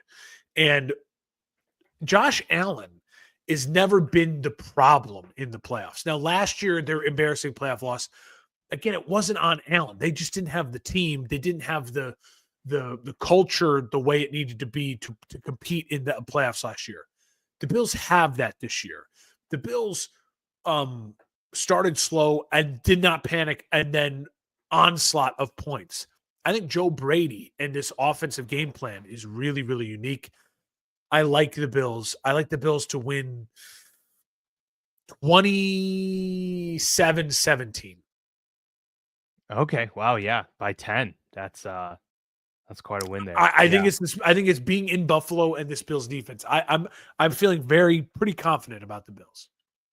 I'm gonna go Ravens 28, Bills 24. Great game. And I mean, yeah, I just think it's gonna be a really good game. I'm excited to watch it. This is the Super Bowl. I think this is gonna be the matchup of the year that we all want to watch. So part of my predictions too is I'm being selfish. I want Allen versus Mahomes in Kansas That'd be great. That'd be awesome. And I want Jared Goff and the Lions hosting Matt Stafford and the Rams. I want those storylines again. That Rams-Lions playoff game last year in the first round was awesome. I want that again. I want as many games in Detroit as possible because that atmosphere is, as we saw last year in the playoffs, the hardest place to play on the planet. I think the Lions would have beaten the Niners if that game was in Detroit, which it should have been because they got screwed in that game against Dallas last year, if you remember. And so I think there's a team of destiny vibe for the Lions. I feel very confident about that.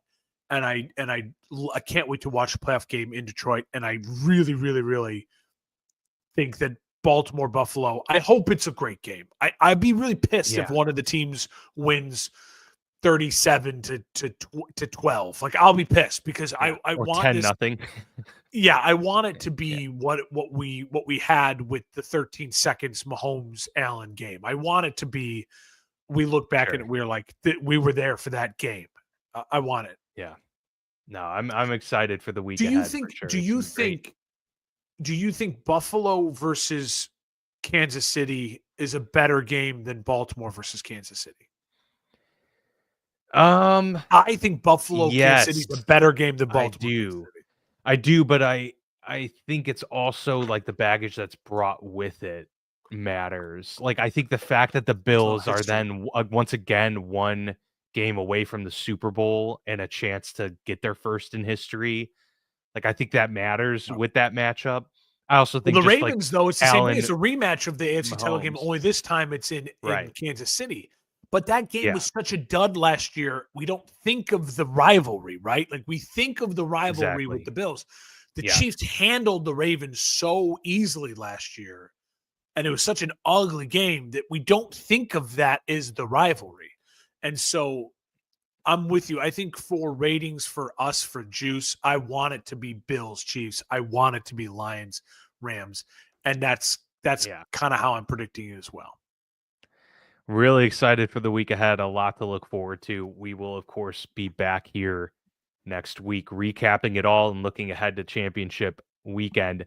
Glad Before your we leave, internet Mark, held up. yeah, yeah, it held up finally. And I did want to circle back real quick before we ended because I know you had mentioned, and we went too long in the segment anyway, but you had mentioned you had a couple questions you wanted to lob Oh, my way regarding the Steelers, and I didn't know if those well, were yeah. answered or if There, you know. well, one of them was because we talked about like the coordinators. Because my first was like, do you want like Arthur Smith fired? Like, because I Okay, think that was like that whole. But we kind of discussed that. So yeah, the other big one is who do you want? Who do you envision as the starting quarterback for the Steelers next year? Because mhm, Russell Wilson says he wants to be back.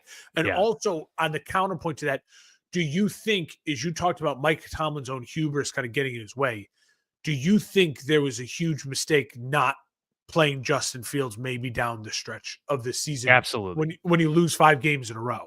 Like the spark, yes. where's the spark? Not even, yeah, not to put him in. Obviously, he got injured and he was out for a couple games, but even when he came back, they were way too slow to like throw him back out there. Um, yeah, no, they should have absolutely used Fields in more of the red zone opportunities in the short, um, third and short, fourth and short situations, 100%. I think who will be back next year is Russ. I think they're going to run it back with Russ. It is not what I would wish for to happen. I think they should run it back with Justin Fields next year. Let Russ walk.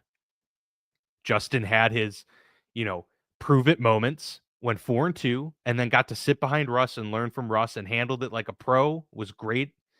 Um, and you give a full season with Fields and you see what happens. Either it doesn't pan out and well, it's can't be much worse than what it was this year. Because they're not going to bottom out, right? They're going to go Yeah. 9-8 or 10-7 next year.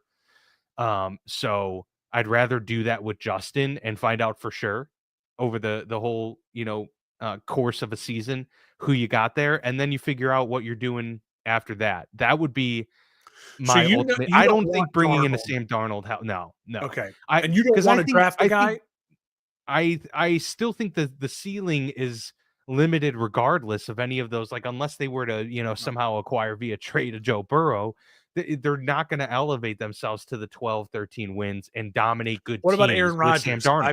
I've seen No, photoshops of Aaron Rodgers in a do Steelers not shirt. want it. Do not want it. It's not just not behind that offensive line either. Like, what, Oh. and not with an Arthur Smith offense that requires boots and a lot of movement there. That's no, I don't want to play that game. I want to do the experiments. Um, And you I'd don't rather do it want with Fields yeah. because Listen, I firmly believe they're 10-7 this season with Fields or Russ. It looked a little bit different. It was going to look a little bit different probably. yeah. And maybe your explosive play down the field would be limited with Fields, but hey, you would have I mean, had more explosive plays on the ground with Fields. if So you ask the guys in the locker room, I think they'd absolutely say, "Give me Justin Fields." Like the Russell yeah, Wilson, probably. Yeah. he wears on people. You see his like phony pep talks on the sideline and stuff, and people are just tuning him out. They're like, dude, Yeah. and it's not that Russell's a bad player; he's a productive, fine player. But it's just like there's something about him where it's It's just your like shtick. Yeah. everyone's Yeah. looking at him like, this fucking guy again. It's just don't Well, dude, stop. and I mean, we saw sparks of the or moments of the issues that he had in Denver and at the towards the end of his career in Seattle. Like he's a one read guy. He goes Mr. to his Unlimited. hot route, and if it's not there, it's Yeah. check down. That's we saw them talk about him on Hard Knocks. The Ravens staff were saying he's 3-pointers or layups. That's what he is. Yeah. And I'd rather go with a more dynamic player in Justin, a taller traditional quarterback that can, if you can get him to work within the pocket, I think that there's still a ceiling there where And we maybe already you know what you're draft a getting with guy. Russ. You draft a guy in And the yes, second, and third, I fourth advocate round. I absolutely advocate drafting a, top 3 round quarterback and see what you got there. But also, Mark, they need to hit on their first rounders. I mean, we're looking back through the list. I mean, we're talking about like Terrell Edmonds, Devin Bush, Kenny Pickett. Like, there's a lot of first round picks that they have not. They've hit on a lot of deeper draft picks, but you got to hit on your first rounders. And I know it's hard, but that's also what happens when you're drafting 21st overall every year. But it is what it is. But yeah, can't wait for it. My hope, but we'll can't see. Wait. A lot more to talk to about these 8 teams that have deservedly given us reason to talk about them. We may try to record maybe next Monday because we don't have a Monday night. No Monday Night Football you and game. I can Yeah, talk that's very much offline and we'll figure it out, and we'll let the people know when we'll be back. Absolutely. All right. Looking forward to it. Appreciate the support, everybody. Again, if you are listening to this, watching it after the fact, we do live streams now. These are live recordings, and we'd love for you to come and chat with us during the show, and check out our YouTube channel. Subscribe there. That'll help you get notified when we do go live. But for now, he's Mark. I'm Dan. This is the Football Lounge, and we'll be back at it next week with a full recap and look ahead to championship weekend.